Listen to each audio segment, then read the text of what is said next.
Flying Solo today, Al doesn't get out of bed for these types of reviews. He's not getting out of bed for the National. We've already done the National this year. It's the second album this year, the Laugh Track.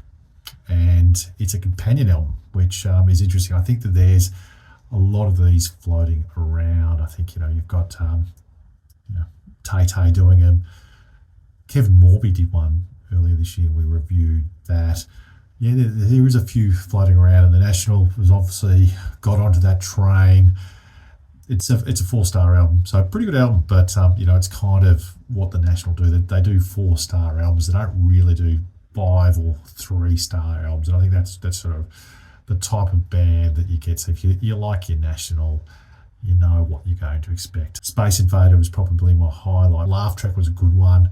And Alphabet City was another one, I think. It's more or less a standalone piece. I mean, they're counting it as a stat. They're counting it as a bona fide National album. I don't know if that's particularly fair. Again, just let me know in the comments what you think. I think Al wouldn't like this album, to be quite honest. I think he doesn't really.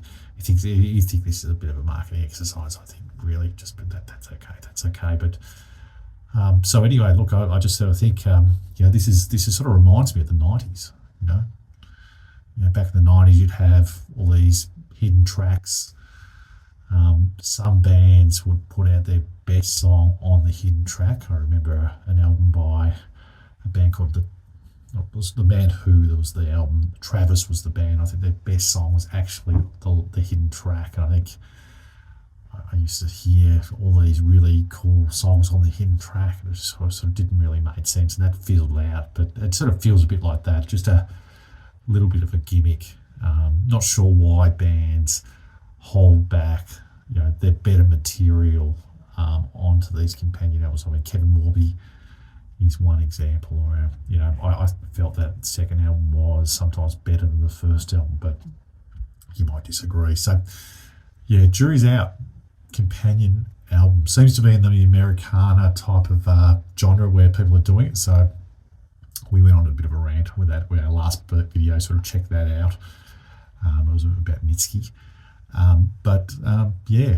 Very interested. The National, definitely check it out. It's a good album. 4 stars, solid 4-star. But there's probably not a lot different to the previous album. So lots of questions as to why they thought that it was a good idea and a no-brainer to put out an album like this. But anyway, check it out and let me know in the comments. That wraps up another episode of Indie Miners. Please look to subscribe to the channel, follow us on Twitter, and let us know if there's an album you would like us to look at. So until next time, bye for now, and thank you for watching.